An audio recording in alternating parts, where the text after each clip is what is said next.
अगर Tony Stark new element ना बनाता तो आयरन मैन की कहानी आयरन मैन 2 तक ही सीमित रह जाती। मैं ऐसा क्यों कह रही हूँ, चलो जानते हैं। This is rack panorama and today's video is iron man 2 which was released in 2010। Iron man 2 iron man 1 का ही कंटिन्यूएशन है, जहां टोनी स्टार्क कहता है the truth is I am Iron man. तभी से दुनिया टोनी स्टार्क को एक हीरो की तरह नहीं, एक वेपन की तरह देखती है।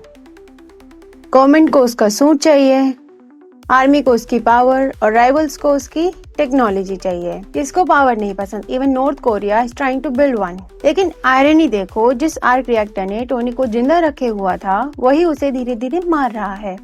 उसका ग्रेटेस्ट इन्वेंशन उसके लिए टॉक्सिक बन चुका है।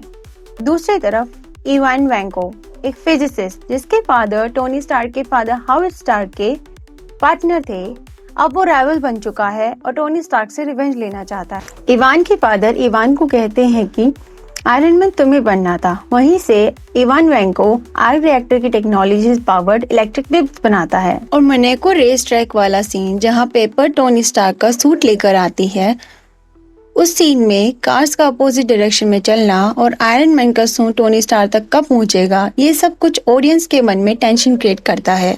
जस्टिन हैमर, जो टोनी स्टार्क का कॉम्पिटिटर है, बस सिर्फ नाम का।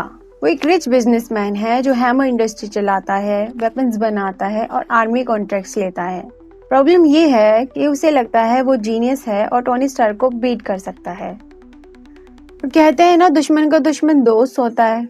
जस्टिन हैमर इवान वैंको को जेल से निकलवाता है to build weaponized drones to sell army. लेकिन इवान वैंको उन्हीं ड्रोन्स को हैक करके टोनी स्टार्क के अगेंस्ट यूज करता है। टोनी स्टार्क बाहर से एरोगेंट है, पर वो अंदर से स्केयर्ड है क्योंकि वो धीरे धीरे मर रहा है और उसे पहली बार रियलाइज होता है कि उसने अपनी लाइफ को कभी सीरियसली लिया ही नहीं। निक फरी टोनी को उसके अनस्टेबल बिहेवियर के लिए कन्फ्रंट करता है और फिर रिवील होता है कि नताशा रोमानोफ एक्चुअली शील्ड की एजेंट है। फिर आता है टर्निंग पॉइंट, टोनी स्टार्क के फादर हावर्ड स्टार्क का एक हिडन मैसेज, जो था एक न्यू एलिमेंट का ब्लूप्रिंट। उस मोमेंट में टोनी स्टार्क को समझ आता है कि शायद उसके फादर एब्सेंट नहीं थे, वो उसे प्रिपेयर कर रहे थे। अगर Tony Stark new element build न करता तो आयरन मैन की कहानी आयरन मैन 2 तक ही सीमित रह जाती। लेकिन हीरो कभी मरता नहीं है, वो जिंदा रहता है मूवीज में और लोगों के दिलों में। मुझे बुरा लगा जब रोडी आयरन मैन का सूट ले गया मिलिट्री के लिए, पर उसको हैमर के इंटेंशंस नहीं पता थे। एट लास्ट आयरन मैन 2 में हमें 2 आयरन मैन देखने को मिलते हैं जो इवान वैंको से लड़ रहे हैं, या कहो एक आयरन मैन और एक वॉर मशीन जो इवान वैंको उर्फ विप्लैश से लड़ रहे हैं। I found that scene funny when Rhodey tries to use missile of Hammer production and वो नहीं चलती है। फिर टोनी पूछता है Hammer production, and that scene was little bit funny. जब फाइट के बीच में आप एक एलिमेंट डाल देते हो कॉमेडी का तो वो अच्छा लगता है।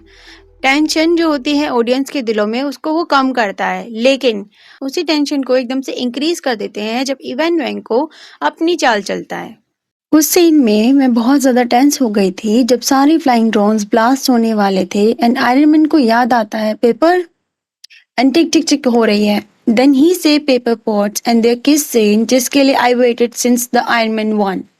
I thought मुझे यहाँ लव ट्रायंगल देखने को मिल सकता है because of Natasha, paper pots and Iron Man. लेकिन ऐसा नहीं हुआ. I am glad. I am satisfied with the ending.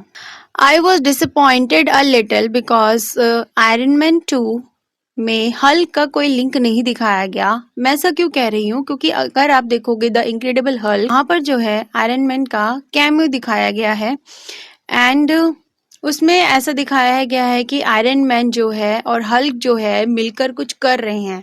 लेकिन आपको आयरन मैन 2 में हल्क का कोई भी ऐसा सीन नहीं मिलता है या फिर कुछ भी ऐसा लिंक नहीं मिलता है कि आप कह सको कि हल्क और आयरन मैन 2 लिंक्ड है एक दूसरे से। लेकिन एट द एंड मूवी हमें हिंट देती है व्हेन शील्ड स्टार को एवेंजर्स इनिशिएटिव में इंटीग्रेट करना स्टार्ट कर देता है।